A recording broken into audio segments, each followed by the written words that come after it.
If you went and wrote a plan just based on your current knowledge, would it be a good plan? No, it'd be just a plan that says, do the same shit as I was doing before. And that's what got you to where you are. It won't get you to the next level. So until we do the learning, the planning doesn't make any sense. Now, planning, how many business owners are real excited about planning? Let me ask the question a different way. Raise your hand if you actually have a business plan. Raise your hand if you've read it in the last, year. See, this is the thing about it. Most people, when it comes to planning, how excited are they about it? Not very excited at all. Let me put it to you in a slightly different light. How many of you'd like to get on a plane tomorrow if the pilot didn't have a flight plan? No one. How often do you want the pilot to have a flight plan when you're getting on a plane? 100% of the time. How come? You would like to live. That's high priority on most planes. Get to the other end so I'm still alive type thing. See, if you want someone to do their job perfectly 100% of the time, you've always got to have a plan. Yeah, you've got to train them because stuff will come up that's different to the plan. But if you don't have a plan, let me give you the one key secret to a great business plan. Key secret, number one, most important part of a business plan, it must be based on a calendar.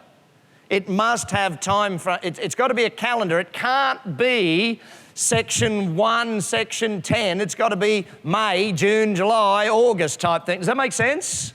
Business plans that are not on a calendar never get worked. Now, planning in business, let's start with planning and understanding it. I don't want you to do a 12-month plan in the beginning. What I want you to do is a one-day plan. I want you to do a one-day plan every single day. If you can do a one-day plan, so at the end of the day, every single day, write a plan of what you got to do tomorrow. 5:30 every day or whatever time you quit, write a plan of what you've got to get done the next day. Now, once you get good at one-day planning, what do you then think you're going to start doing? Weekly planning. So on a Friday afternoon, you're going to write 2 plans, one for Monday and one for the whole of next week. What I've got to achieve next week is going to be written every Friday afternoon before you leave. So then once you got weekly done, what are we going to do on the 30th or 31st of the month? Monthly. What are we going to do for the next month? And then we're going to do quarterly, and then we're going to get to yearly. See, the thing is, though, people try and do planning far range, long range planning. They can't even do one-day planning. How the hell are you going to do 5-year planning? It's never going to happen. I've got to see daily planning, weekly planning, then monthly, and then we go, and then we go. Does that make sense for everybody? Okay, you've got to be proactive in business. If you don't proactively plan what you're going to do, what do you end up doing? Stupid shit. How many of you know half your day, every day is full of stupid shit? It happens.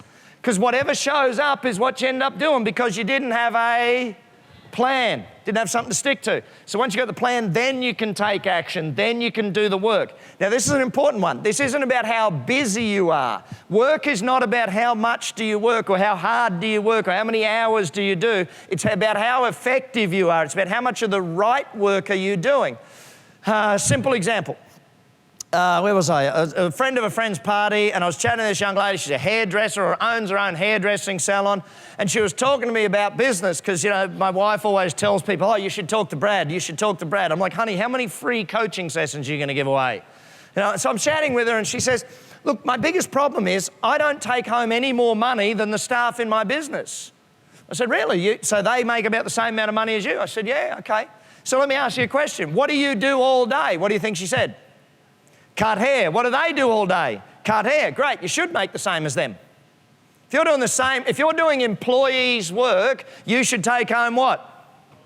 Employees' money. If you're going to do owners' work, then you can expect owners' remuneration. But if you're being an employee, don't expect to be paid like an owner is paid.